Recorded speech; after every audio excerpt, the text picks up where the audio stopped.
नमस्कार दोस्तों, कृषि ज्ञान में आपका स्वागत है। किसान भाइयों, आज हम बात करने जा रहे हैं गन्ने की पत्ती लाल और पीली पड़ रही है और इस तरीके से सूख रही है। तो दोस्तों, ये गंभीर समस्या भी हो सकती है। किसान भाइयों, हम बात करने जा रहे हैं गन्ने में जो समस्या लगने लगी है, टेम्परेचर हाई होने लगा, गन्ने की पत्ती लाल और पीली होकर सूखने लगी। किसान भाइयों, ये धीरे धीरे समस्या जो है पूरे गन्ने में फैल जाएगी और उस तरीके से किसान भाइयों ये बहुत ही नुकसानदायक हो सकती है। उन दवाओं के बारे में बात करने जा रहे हैं जिनको छिड़काने के बाद ये समस्या हो वो ख़त्म हो जाएगी। किसान भाइयों, अगर आपने हमारे चैनल को सब्सक्राइब नहीं किया तो सब्सक्राइब जरूर कर लें ताकि हम आपके लिए जानकारी वाली वीडियो ला सकते हैं। बेड़ी गन्ना हो, पौध गन्ना हो, किसान भाइयों इस समय टेम्परेचर जो है वो ज़्यादा ही बढ़ने लगा है, इसलिए गन्ने में तरह तरह के कीट समस्याएं आने लगी। गन्ने की पत्ती जो पीली पड़ने लगी है, कहीं कहीं पत्ती लाल पड़ने लगी। किसान भाइयों, कीटों के साथ साथ फंगस का भी अटैक होने लगा।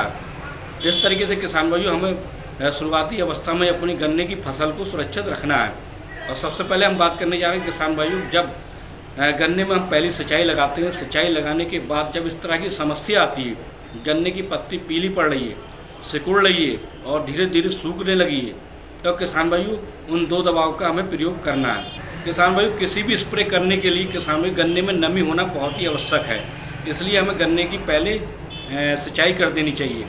सबसे पहले हम बात करने जा रहे हैं कंट्रोल 505, यानी इसमें क्लोरोसाइपर की मात्रा होती है। इसकी हम डोज की बात करें 500 ग्राम प्रति एकड़ के हिसाब से हमें इसको यूज़ करना है। किसान भाई, क्लोरो किसी प्रकार के कीट को कुछ ही घंटों में कंट्रोल कर लेगी। अगर उसमें फंगस का अटैक होने वाला है या फंगस लग चुका है तो किसान भाइयों इसके लिए हमें एक ऐसा फंगिसाइड लेना है जो बहुत ही कामयाब फंगिसाइड है। किसान भाइयों, हम बात करने जा रहे हैं हारू की।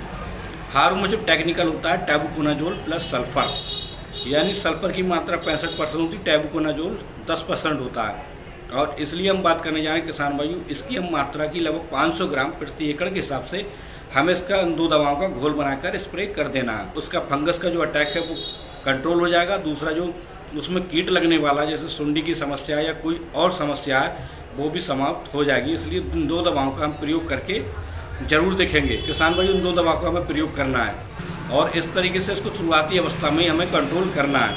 अगर समस्या ज़्यादा बढ़ जाएगी तो किसान भाइयों दवाइयों का खर्चा भी ज़्यादा बढ़ जाएगा और भी हमें तरह तरह की दवाइयाँ इस्तेमाल करनी पड़ सकती हैं। इसलिए हमें शुरुआती अवस्था में ही जब हमें दिखे कि गन्ने की पत्ती पीली पड़ रही है या लाल पड़ रही है और सूख रही है